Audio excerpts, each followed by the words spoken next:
Shalom, selamat pagi, dan salam sehat buat kita semua. Selamat berjumpa kembali di channel TBK Capita Pinambunan.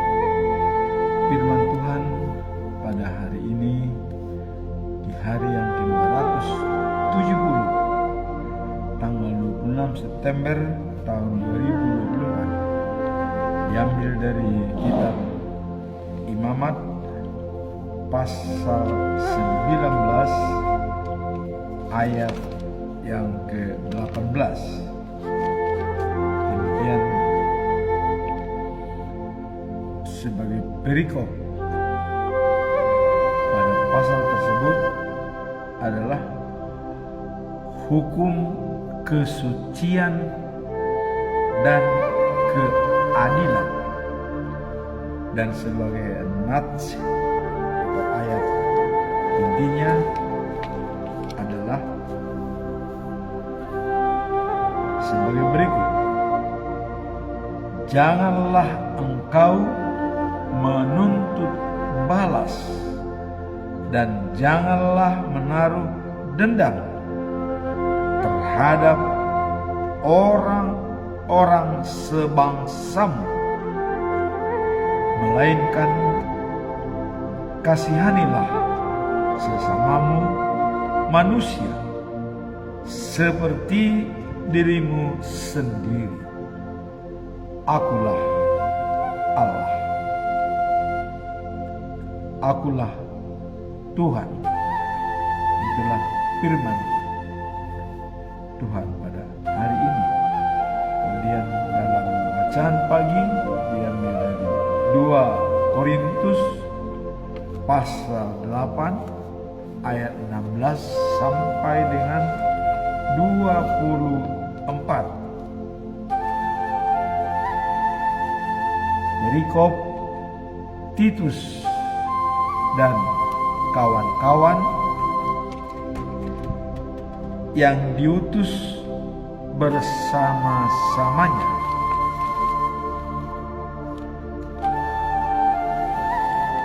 Kemudian bacaan malam diambil dari Injil Lukas pasal 15 ayat 1 sampai dengan yang ke-7, domba yang hilang. Sebagaimana biasanya kita selalu mengutarakan doman kita dalam bulan September, di mana telah ditentukan 1 bulan penuh. Jadilah pelaku firman, dijabarkan dalam Yakobus pasal 1 ayat yang ke-22. Dikatakan sebagai berikut: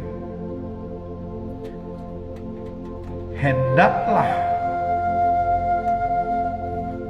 kamu menjadi pelaku firman, bukan hanya mendengar saja. Sebab kalau bukan demikian, kamu menipu diri sendiri. Jadi jelas, penipu dalam rohani adalah membaca atau mendengar firman Tuhan tapi tidak menjalankannya.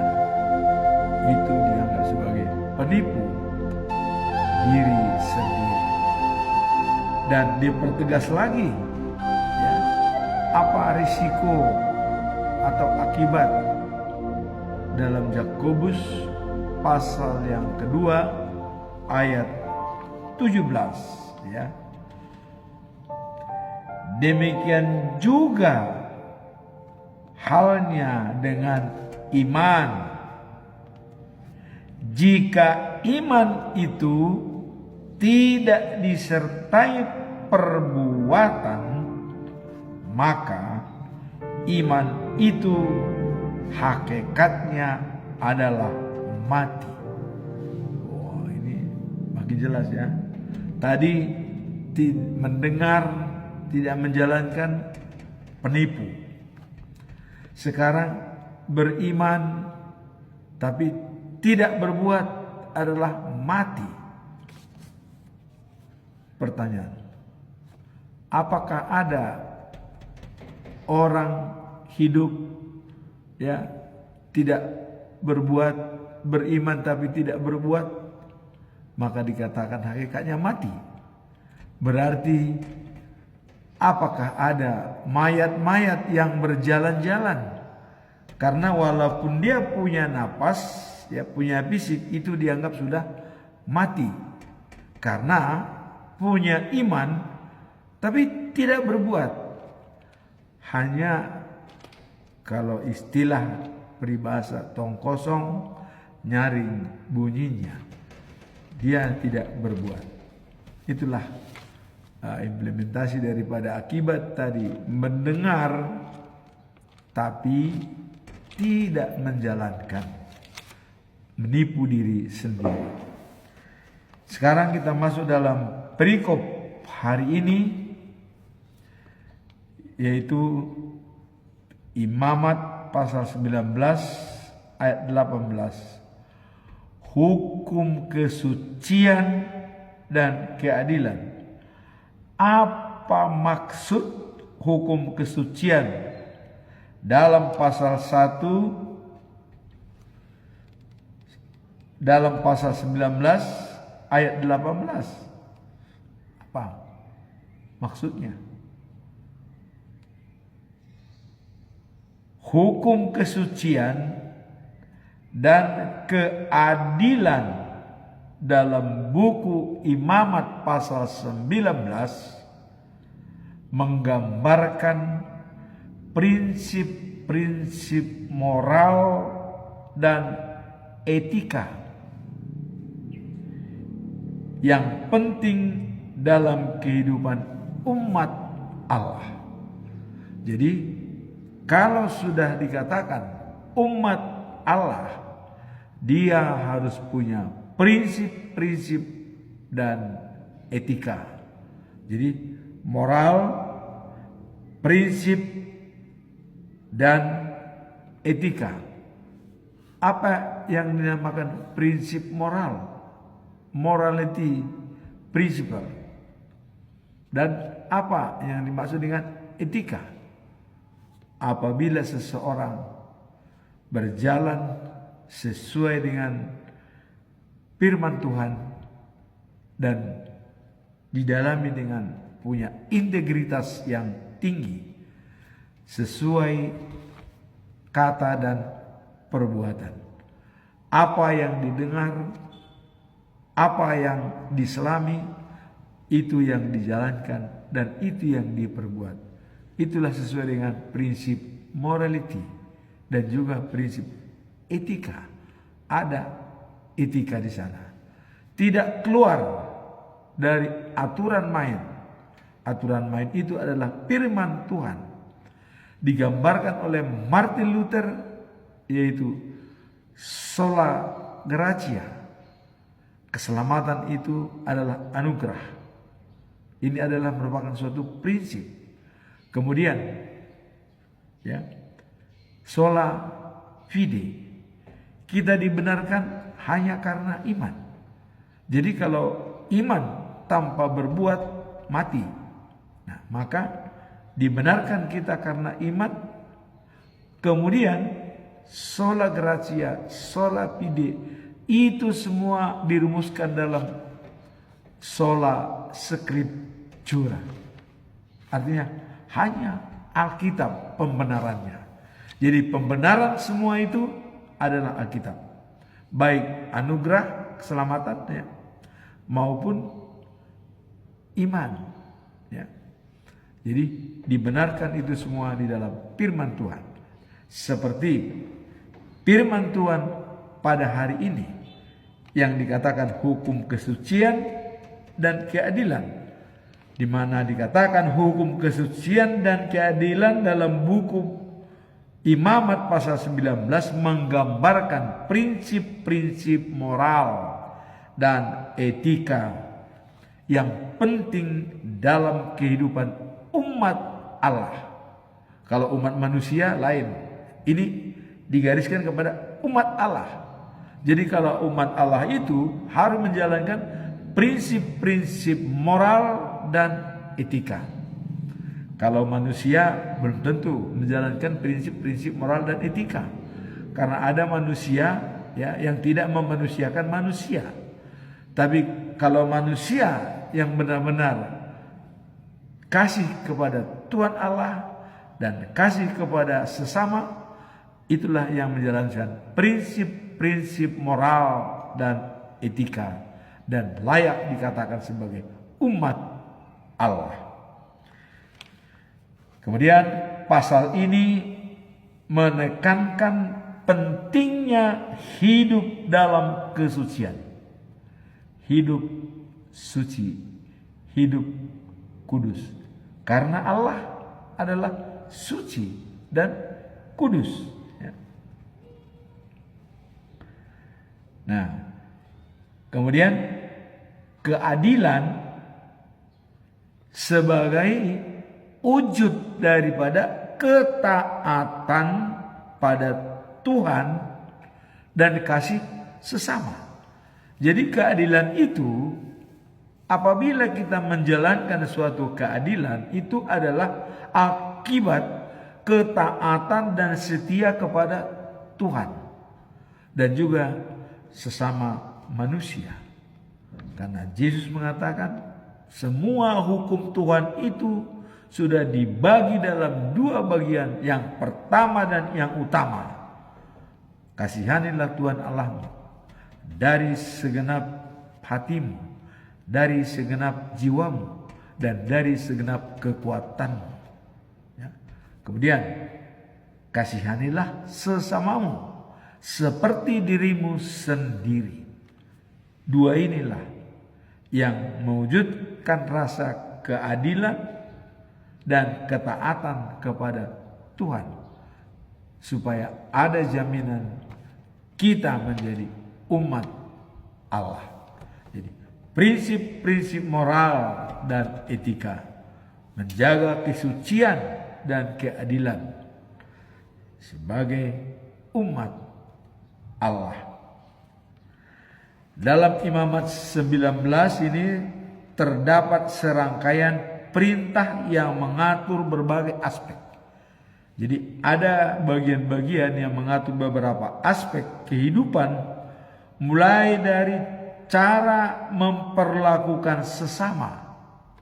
Jadi dibagi dalam beberapa aspek: memperlakukan sesama, hak dan kewajiban terhadap keluarga. Jadi tanggung jawab terhadap keluarga, hingga cara beribadah dengan benar. Jadi tanggung jawab kepada keluarga, kewajiban juga terhadap keluarga, dan memperlakukan sesama dengan sebaik-baiknya, dan hingga cara beribadah yang benar. Contohnya apa kira-kira? Kalau kita bisa melihat dari perlakuan-perlakuan tersebut. Nah, dalam ayat 2 pasal 19 dikatakan bahwa kuduslah kamu, sebab aku Tuhan adalah kudus. Jadi kita diharapkan kudus karena Tuhan Allah kita itu adalah kudus.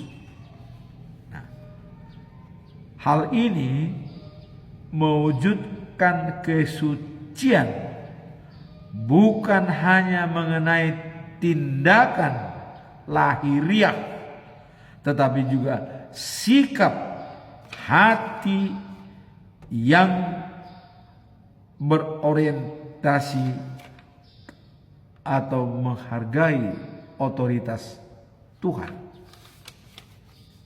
Nah, jadi inilah yang dikatakan wujud daripada kesucian bukan hanya mengenai lahiriah, karena dalam lahiriah itu memang dianggap kita suci karena napas kita itu adalah dari Tuhan. Begitu masuk napas itu kita dianggap sudah termasuk dalam kesucian. Namun masih ada dosa dari turunan Adam, ya. Jadi kita tetap dikuduskan setelah melalui baptisan kudus. Nah, setelah kita melalui baptisan kudus, maka dikatakan di sini adalah kuduslah kamu. Ya. Nah, kemudian hal ini diwujudkan dengan kesucian, ya, dan bukan hanya lahiriah, tapi juga hati dan sikap kita, ya, yang menghormati otoritas daripada Tuhan, menghargai otoritas Tuhan. Karena hati, jiwa, ya, napas itu adalah milik Tuhan. Fisik itu memang boleh dikatakan memang milik Tuhan, tapi yang benar-benar diberikan Tuhan napas kehidupan. Karena kalau kita sudah mati itu menjadi debu dari tanah, ya. Nah, jadi menghargai otoritas Tuhan dan kita berusaha suci secara lahiriah, dan begitu kita dibaptis, maka itulah otoritas Tuhan memberikan kesucian yang sempurna pada kita. Nah, kemudian yang kedua pada ayat 15, ya, dikatakan, janganlah engkau, ya, mengadakan ketidakadilan dalam hukum yang mengajak umat untuk menegakkan keadilan. Jadi janganlah engkau, ya, mengadakan ketidakadilan, ya, dalam hukum. Ketidakadilan dalam hukum. Kemudian yang mengajak umat untuk menegakkan keadilan dalam setiap aspek kehidupan. Tidak memandang bulu atau orang kaya dan miskin. Jadi keadilan itu tidak melihat berapa hartanya, berapa kekuatannya, atau apakah dia tidak punya harta, tapi sama kaya dan miskin. Keadilan harus ditegakkan sama.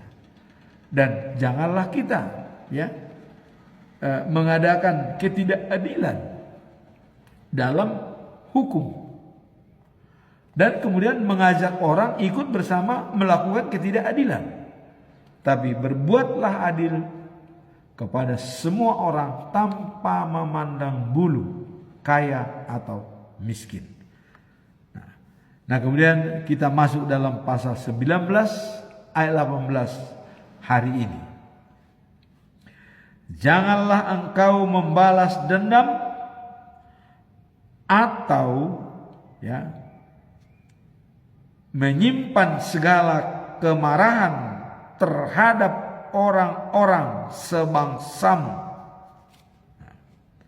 Tetapi kasihanilah sesamamu manusia seperti dirimu sendiri. Akulah Tuhan, kata Allah. Jadi inilah kesimpulan daripada ayat hari ini yang menggambarkan kesucian dan keadilan harus ditegakkan. Menghormati Tuhan yang punya hak otoritas memberikan kesucian kepada kita, dan menjalankan keadilan yang diberikan kita kuasa untuk mempertimbangkan hal-hal yang baik. Maka Raja Salomo dalam menghakimi orang, dia meminta hikmat kebijaksanaan dari Tuhan, supaya dia bisa mengadili orang yang bersalah dengan seadil-adilnya. Maka dengan ayat ini ya menegakkan tentang tindakan cinta dan pengampunan yang seharusnya ada dalam hubungan antar manusia. Jadi dengan adanya ayat 19 ini tadi ya dikatakan bahwa ayat yang ke-18 pasal 19, janganlah engkau membalas dendam atau menyimpan segala kemarahan terhadap orang-orang sebangsamu. Nah, itu diwujudkan ya dengan ayat ini menegakkan atau meletakkan dasar-dasar tindakan cinta, kasih dan pengampunan yang seharusnya ada dalam hubungan antar manusia. Jadi cinta, kasih itulah yang pantas dilakukan oleh manusia dan yang diperintahkan oleh Tuhan Allah dalam ayat yang ke-18. Nah, kemudian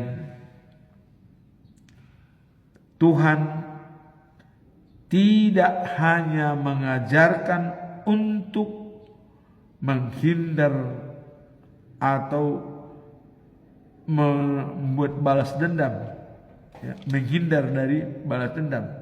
Tidak hanya mengajarkan menghindari balas dendam, tetapi juga menekankan perlunya mengasihi sesama seperti diri sendiri, yang mencerminkan sifat dan karakter yang penuh kasih. Dengan memahami perintah ini ya, kita diingatkan untuk membangun hubungan yang harmonis, baik hubungan dengan Tuhan maupun hubungan dengan manusia. Inilah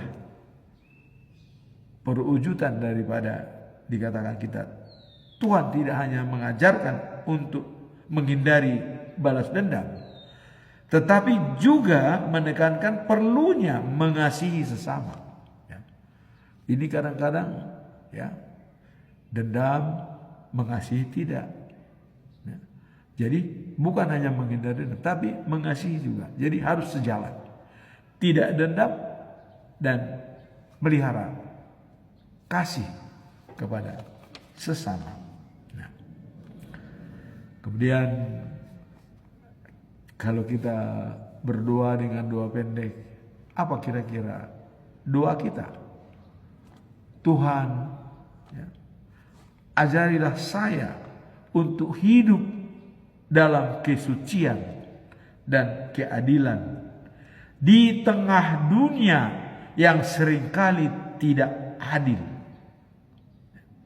Berikanlah hikmat dan kekuatan untuk menerapkan prinsip-prinsip yang Engkau tetapkan dalam hidup saya sehari-hari dalam nama Yesus. Itulah permohonan dan doa kita untuk menjalankan kesucian dan keadilan yang tergambar dalam Imamat pasal 19 ayat 18. Sekarang kita masuk dalam bacaan pagi ya. Bacaan pagi diambil dari 2 Korintus pasal 8 ayat 16 sampai 24. Titus dan kawan-kawan yang diutus bersama-samanya.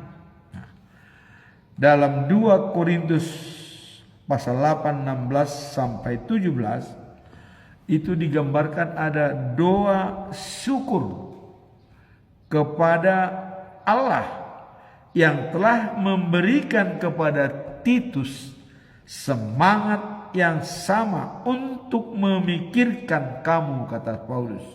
Ya, jadi karena Paulus mengirim surat ini kepada jemaat yang di Korintus, dia mengatakan bersyukur, ya, mengirimkan Titus, ya, yang berhati baik untuk memikirkan kalian seperti yang kamu miliki, katanya. Jadi Titus itu sangat berbuat. Itulah ucapan syukur daripada Paulus. Ya. Berbahagialah kita mempunyai Titus yang bisa memikirkan jemaat untuk mengumpulkan bantuan, ya, baik untuk Yerusalem dan yang lainnya. Nah, kemudian dalam ayat ini Paulus menegaskan rasa syukurnya kepada Allah yang telah mengerahkan hati Titus untuk membantu mengumpulkan sumbangan bagi jemaat-jemaat yang membutuhkan. Kalau ayat kemarin kita mengatakan bahwa bantuan daripada orang-orang Kristen itu tulus, ya, tidak paksaan, sesuai kemampuan dan berkesinambungan. Nah, hari ini dikatakan berterima kasih kepada Tuhan atas kemauan Titus dalam menjalankan sumbangan-sumbangan, mengumpulkan sumbangan yang tulus dikelola oleh Titus untuk menyampaikan kepada jemaat yang membutuhkan. Kemudian juga dukungan di antara para jemaat sangat penting dalam pelayanan dan pengumpulan bantuan. Jadi juga dukungan para jemaat diharapkan. Hingga segala sesuatu dilakukan dengan semangat dan kemauan yang kuat. Nah, itulah yang dikatakan oleh Paulus. Nah, kemudian juga di dalam hal mengumpulkan sumbangan yang dikerjakan oleh Titus, dikumpulkan dari berbagai-bagai dermawan. Katakan transparansi harus jelas. Jadi Paulus juga menekankan transparansi dalam pengelolaan sumbangan untuk, ya, mencegah potensi keraguan atau emosi tak percaya atau kesalahpahaman yang mencerminkan, ya, integritas pelayanan. Jadi dalam hal mengumpulkan sumbangan-sumbangan dari jemaat yang berhati mulia, yang berhati tulus mengumpulkan, diminta transparansi daripada seorang yang namanya Titus untuk, ya, mempunyai integritas yang tinggi sesuai kata dan perbuatan, supaya tidak ada kesempatan-kesempatan atau potensi-potensi dari orang untuk mencela atau mencoba mencerminkan kebencian atau ketidakpercayaan atau emosi tak percaya. Disinilah diperlukan integritas. Nah, kemudian menginginkan bahwa setiap tindakan pelayanan merupakan cerminan dari kasih Kristus dan mengajak jemaat untuk terlibat dalam suatu misi yang lebih besar, menjadi berkat bagi orang lain. Jadi di sini menginginkan, ya, bahwa setiap tindakan pelayanan itu adalah harus mencerminkan, ya, dari kasih Kristus. Jadi semua pelayanan itu cerminan dari kasih Kristus. Dan semua jemaat mengajak untuk terlibat, ya, dalam situasi misi tersebut. Yaitu misi apa? Menjadi berkat. Jadi misinya itu bagaimana supaya semua bisa menjadi berkat bagi semua orang. Inilah pesan Paulus kepada jemaat di Korintus. Kemudian secara keseluruhan, ya, Paulus menyampaikan bagaimana Tuhan mengerahkan hati Titus untuk membantu mengumpulkan sumbangan bagi jemaat yang miskin di Yerusalem. Jadi itu diusulkan memang jemaat-jemaat yang miskin di Yerusalem. Inilah yang dikatakan oleh Paulus, Titus, dan kawan-kawan yang diutus bersama-samanya menjalankan tugas yang baik dan juga punya integritas dan juga transparan dan patut dicontoh sebagai role model dari semua jemaat yang ada. Nah, kemudian kita masuk dalam bacaan malam, diambil dari Injil Lukas pasal 15 ayat 1 sampai 7. Domba yang hilang. Kenapa dikatakan domba yang hilang? Nah, dalam perikop ini adalah menunjukkan ya, kasih dan perhatian Allah terhadap setiap individu, terutama mereka yang tersesat. Jadi Allah sangat menghargai dan mengharapkan perlindungan kepada orang-orang yang tersesat, yang keluar dari jalur, keluar dari kesetiaan kepada Tuhan. Tuhan menghargai dan harus memanggil mereka supaya jangan ada yang hilang. Ya. Nah, jadi Yesus ya melalui perumpamaan mengatakan, ya. Jadi dalam hal ini mengajarkan tentang pentingnya pencarian, ya, dan pemulihan bagi mereka yang hilang dan yang berbuat dosa. Jadi di sini perlu ada pemulihan. Nah, individu itu sangat dihargai oleh Tuhan. Jadi dalam perikop ini, ya, Yesus itu coba menjelaskan bagaimana seorang gembala yang memiliki 100 domba, ya, atau ya meninggalkan 99 dombanya di padang untuk mencari yang satu yang hilang. Wah, ini. Jadi gembala itu yang 99 itu ditinggalkan karena ada satu yang hilang, mencari yang hilang. Nah, kenapa dia meninggalkan yang 99 ini? Apakah tidak lebih penting 99 dibanding satu orang? Tetapi gembala yang baik karena dia meninggalkan 99 orang untuk mencari yang satu. Kenapa? Inilah Tuhan mengatakan pentingnya individu itu sangat dihargai, penting. Karena yang 99 orang ini memang sudah tidak lagi akan hilang dan mereka sudah baik. Tentu sudah dipercaya, tidak perlu dijaga. Dicarilah yang satu yang hilang ini supaya kembali ke tempatnya. Nah, inilah filosofi daripada pentingnya mencari yang satu. Dan sengaja kembali itu meninggalkan yang 99 orang. Yang 99 domba itu yang sudah baik, yang sudah menurut. Nah, yang satu yang hilang ini yang dicari karena keluar dari tempatnya. Itulah katakan tugas gembala yang baik. Dalam Lukas 15 ayat 7 dikatakan, dalam konteks kekinian pada saat ini, ya, kita dipanggil untuk peduli dan mencari mereka yang terasing di sekitar kita, terlepas dari usia atau status mereka. Jadi ini kembali kepada kita. Jadi dalam kekinian itu banyak mungkin di antara teman-teman yang sesat, yang sudah terasing dan tidak sesuai lagi dengan mengajarkan firman Tuhan.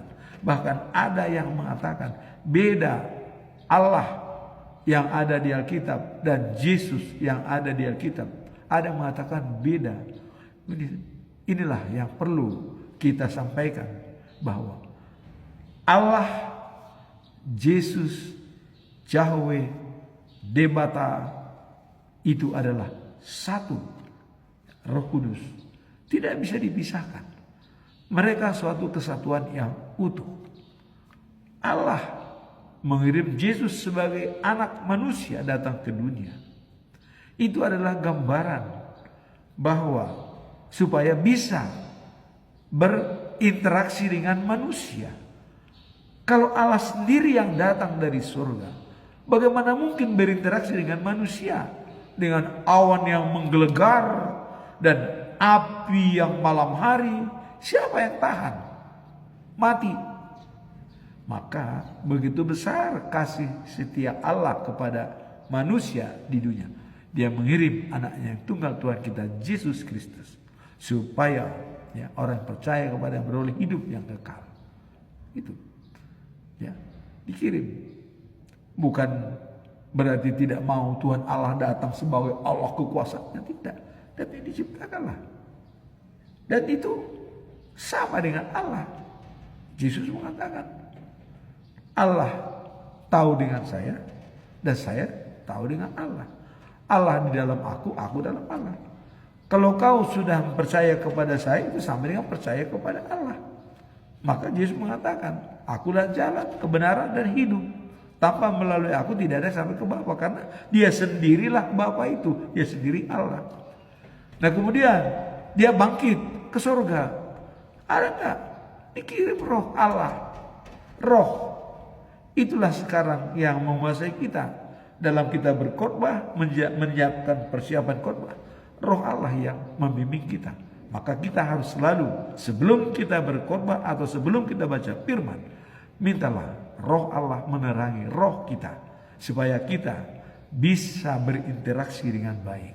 Karena hanya itulah yang dikirim oleh Tuhan Yesus Kristus setelah Dia bangkit ke surga, diberikan kepada murid-muridnya di Yerusalem hari yang ke-50, Roh Kudus. Begitu Roh Kudus, inilah yang membimbing kita hari ini sampai kepada life after life. Itulah firman Tuhan pada hari ini. Maka selalu kita jaga kesucian dan keadilan.